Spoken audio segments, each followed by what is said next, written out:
Hey guys, what's up? My name's True, and this is a video about, well, it's about a lot of things, but the main overarching theme is why your SR works the way it does, why you may not be climbing, why you may be climbing extra quickly, why your friends and you are climbing at different rates even though you're playing together, etc, etc. So there's a couple reasons, and I figured by now most of you playing comp are past the bulk of the increased SR gain and decreased SR loss from the first bit of playing after placement, so it should be a good time to talk about this. There's two main reasons that you are climbing or falling, or just simply being forced to stay where you are, and the reasons can slightly change depending on if you are solo queuing or playing with a friend or two, or more I guess. So first let's talk about solo queue because that's easier to talk about. Generally in solo queue, the game will do its very best to place you with people next to your SR and MMR. So let's say it does this perfectly and you aren't on a win or loss streak at all, or essentially you break your win streak or your loss streak with the first game you play. So if you entered in a win, the first game you lose and vice versa. Ideally, you will get both one loss and one win. This is when you will check your SR after one loss and one win and you'll see where it went. If you're playing against fairly equal levels, which will almost always happen from high bronze to master, so I expect it to happen most of the people watching this. If your SR went up, then your MMR is a little higher than your SR. If your SR went down, then your MMR is below your SR. And if your SR didn't move, then your MMR is exactly where your SR is. So, what is MMR? It's the hidden matchmaking rank that guides where your SR goes in games. This is based off of a ton of random algorithms that we don't actually know, but we do know that it increases greatly and becomes less sure the greater your win streak you're on, and it decreases greatly and becomes less sure the greater the loss streak you're on. Essentially, this is why streaks exist. This is why you start to see more SR loss the more you lose, and why you see higher SR gain the more you win. It's because your MMR either skyrockets or plummets. MMR is also slightly calculated by personal performance as well as based off of your performance compared to that of each player on the enemy team. As far as I can tell, MMR is fluid and changes all the time based on every action you make.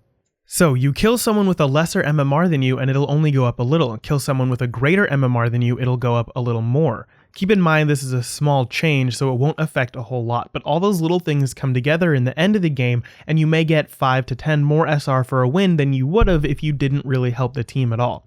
This is why people say support doesn't gain as much MMR or gain as much SR because they don't get all the MMR benefits from, killing and objective killing and stuff like that. I don't particularly agree with that. I do think that happened in Season 1, but I think they changed it a little bit to make healing a little higher on the totem pole because my MMR always seems to be higher than that of my level by a fair amount too. Granted, I play with a friend that's higher than me, so one could say that's also a large part of it, and I'll get to that. But so let's say you get one win, one loss, and you go down. This means your MMR is below your SR. What can you really do about that? Because that means it's going to be virtually impossible to climb because unless you win almost every game, your MMR isn't going to go anywhere and you're just going to, win 2, lose 1, and be back where you were. Well, essentially that means you need to get a little better at something. This is when I'd recommend hunkering down and working on one character or one type of character for a little in order to hone your skills on them. You being able to do work with a single hero will help. So now let's talk about playing with friends. If you're below the average rank of your friends and you win, you'll go up more and lose a little less. And the opposite will happen if you're above the average rank of your friends. They said that wasn't going to happen, but it seems like it does. So let's talk about a personal example. This season, I've played every single competitive game with my friend JJ. I placed at 2752 and JJ placed at 3033. That's a gap of 281 SR. I'm currently at 3408 and JJ is 3595. That's only a gap of 187 SR. What does that mean?